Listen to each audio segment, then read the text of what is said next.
Hello, my name is Brendan Miller, and I'm counsel to Freedom Corp, which is the representative of the protesters that were in your city at Ottawa in January and February 2022. So, ma'am, I understand the mandate regarding truckers that led to the protest. It came into effect on January 15th, 2022. Is that correct? I don't recall the exact date, but I'm prepared to believe you are citing it correctly. And during the pandemic, from March 20 through January 15th, 2022, there was no such regulation, right? Again, I don't recall the exact dates myself, but I do know we didn't have the mandate and then it came into force. Right. And just so the folks at home understand, a regulation is a different type of law. It's passed by the executive branch alone, not by all of Parliament, right? Like the Emergencies Act. There is absolutely a distinction between things a government can do by regulation and things it can only do by legislation. Right. And so would you agree with me that given that during the throes of the pandemic, from March 2020 through to January 15th, 2022, and we had no regulation, you didn't need one? No, I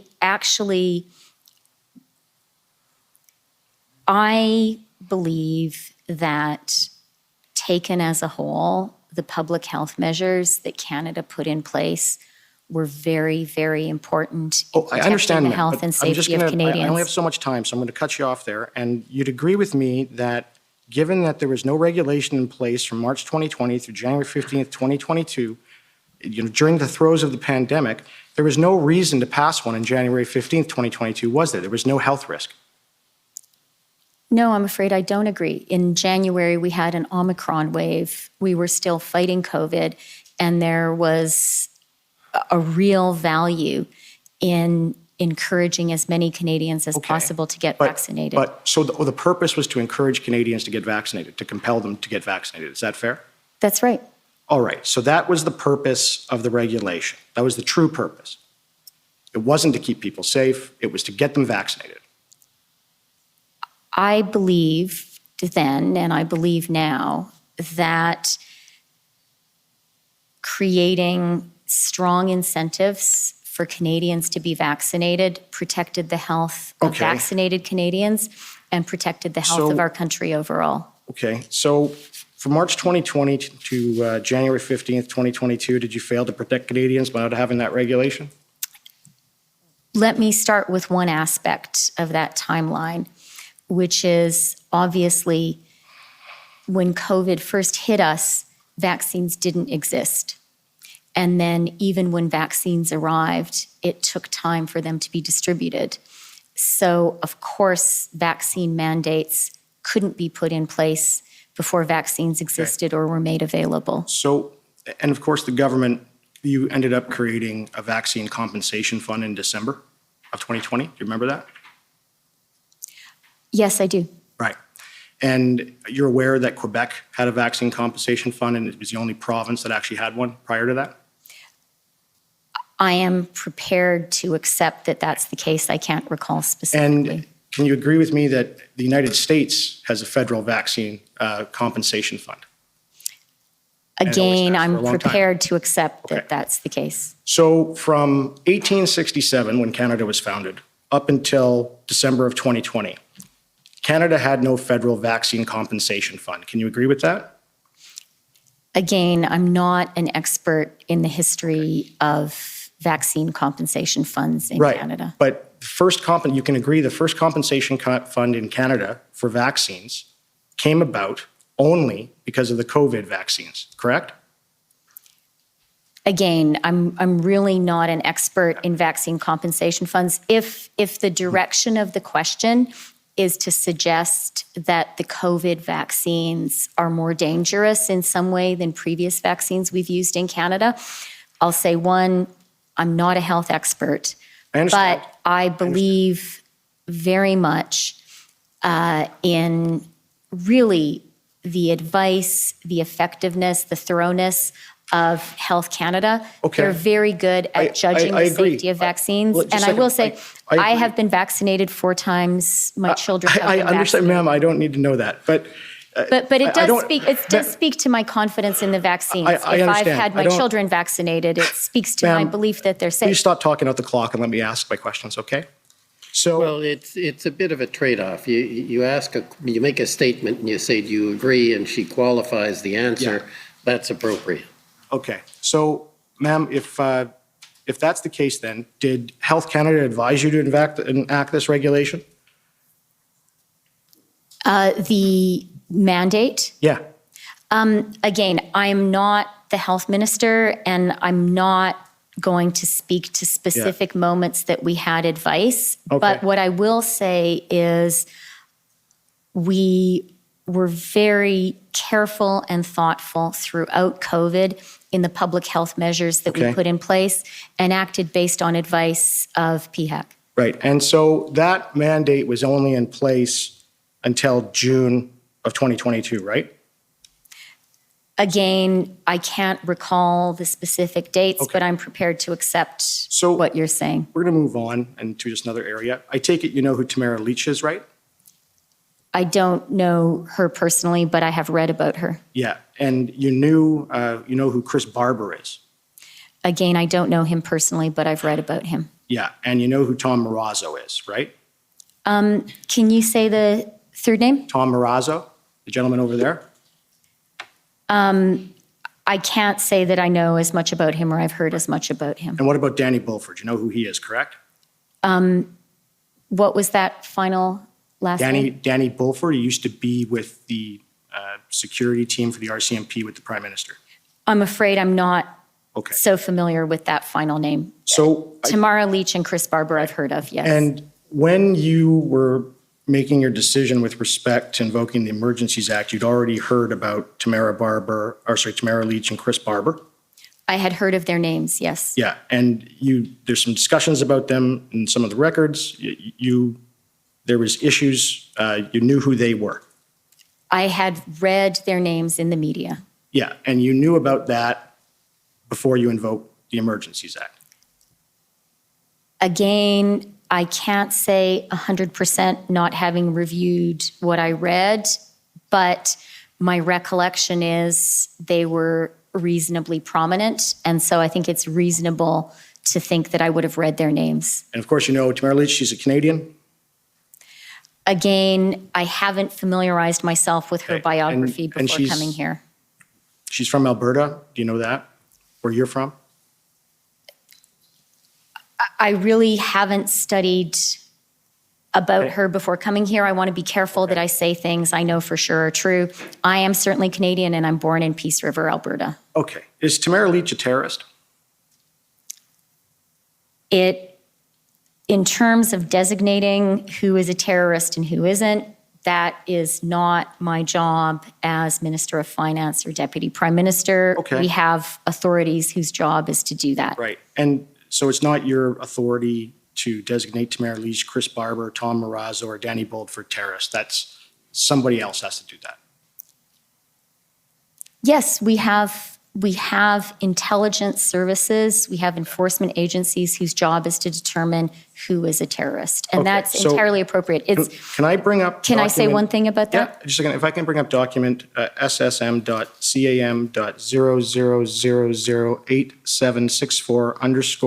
SSM.00008764_rel.001, please. And you can, while he's pulling that up, if you want to add to your answer.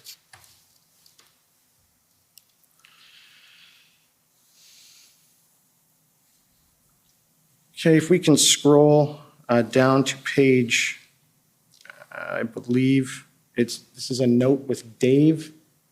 What page? 12, page 12, please. And this is a note that I understand you wrote with Dave from CSIS. That's 11. And this is a meeting with Dave from CSIS. And if you scroll down, keep going. Okay. And there you say that you need to designate the group as terrorists. So, but it's not your job, but you wanted to designate them as terrorists, right? So that, handwritten note in my notebook. I can assure you that was not a meeting with the director of CSIS, with whom I didn't have a meeting. It says, okay, it's with David Vigneault from CSIS. It doesn't say that. It says it's with a gentleman called Dave. Which Dave? That meeting, that is not an account of Which a Dave? meeting with Dave Vigneault because I didn't have a meeting which Dave is in with those the notes, CSIS ma'am? director. Which Dave is in those notes? What's Dave's last name? I need to see my whole notebook that you're referring to, but I can tell you for It only certain. says Dave. I can tell you for certain that I did not have a meeting during this time with the CSIS director. Okay, so I can exclude that 100%. I'm just going to, this isn't a document, I don't need to bring it up, but you stayed in the House, Mr. Speaker. The members opposite has just used the bad apple excuse. She has excused the desecration of the national. Yes?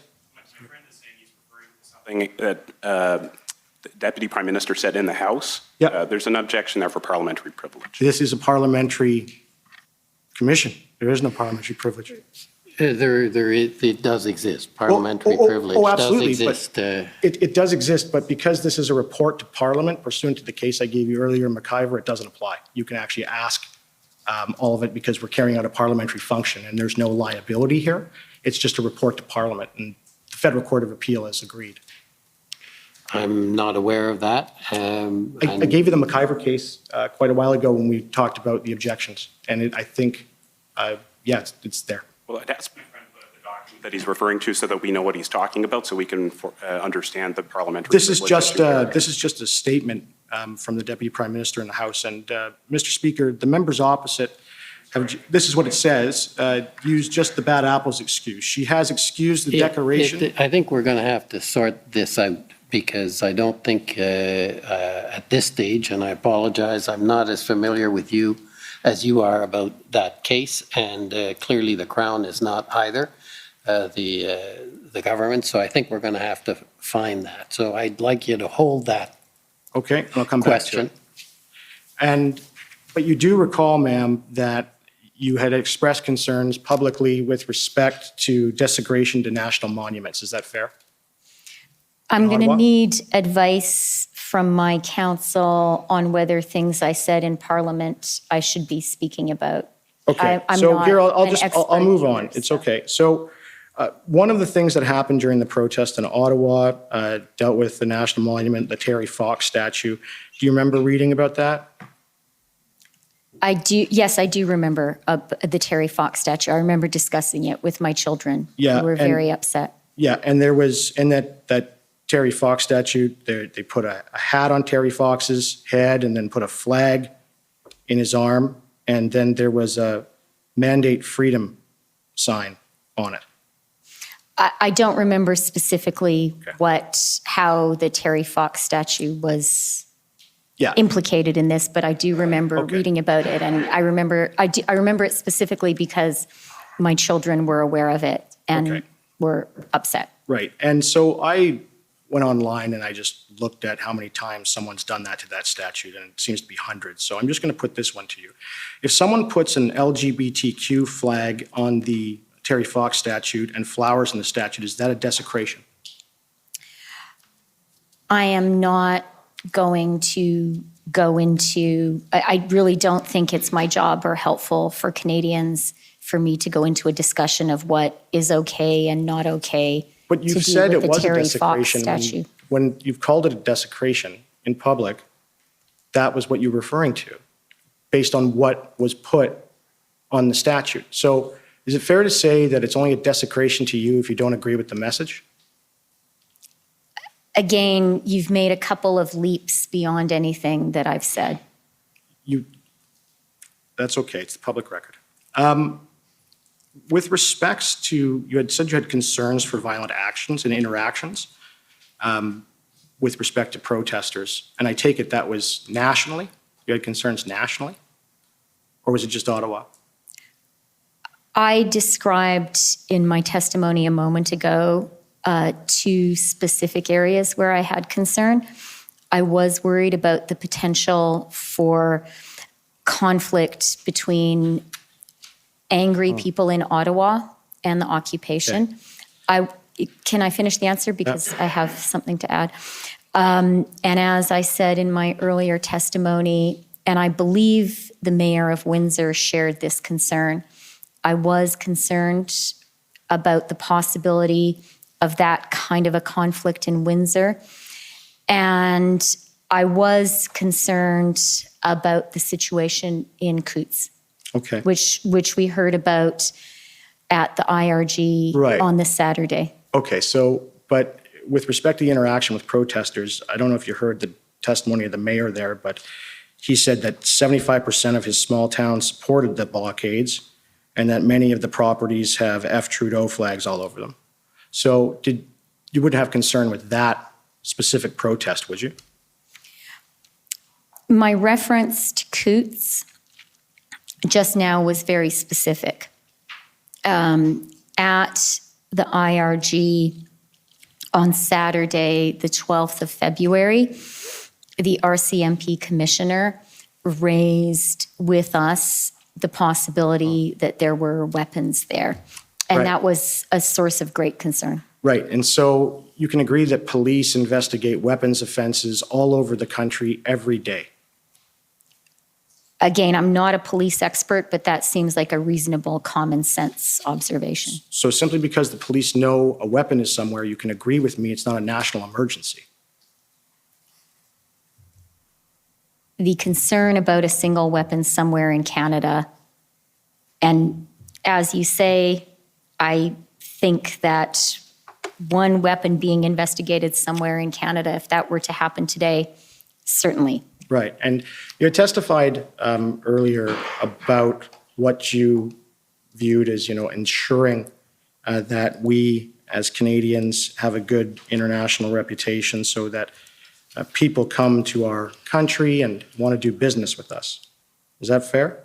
Yes, that's something I was very concerned about. Okay, and I take it when you consider those sort of things, you look at various reports, and I'm sure you look at various indexes, and I'm sure you look at the Transparency International Index. Is that fair? I am familiar with the Transparency International Index, but I haven't looked at it recently. Okay, well, since 2019, we've began to fall. All right? And we have now come down out of the top 10, and it continues to decline.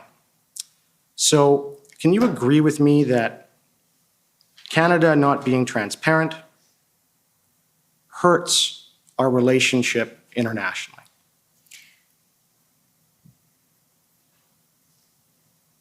I have to say that I disagree with the premise of the question. I think Canada is a very transparent democracy. And in fact, the commission that we're part of right now is a part of Canadian transparency. Right. That's why it's important. And on that point, if I told you that there is a whole bunch of unlawfully redacted documents that we've been fighting over and we're waiting for an order just to get them today, and we haven't had them for this whole proceeding, do you think that's transparent?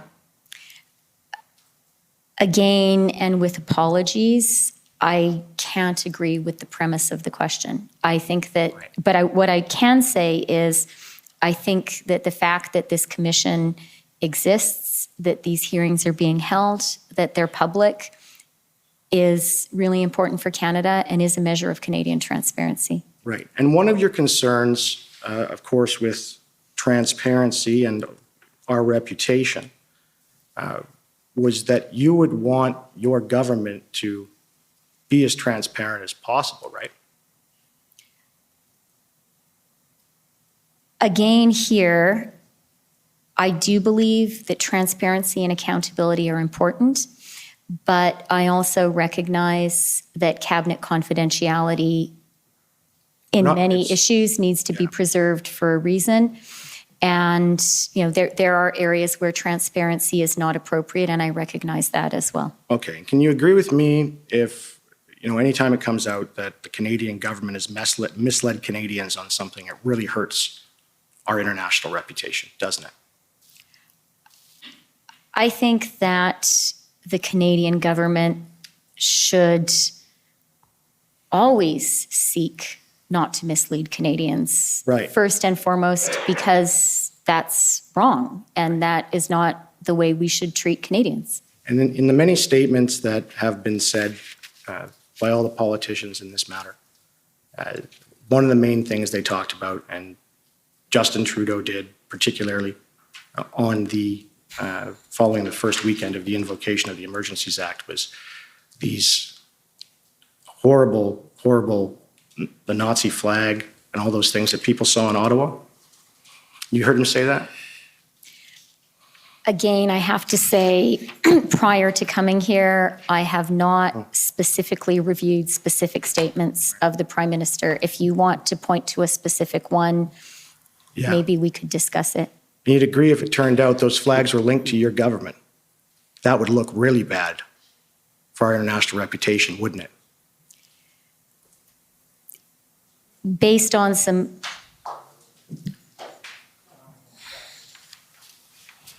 Okay, next, if I could.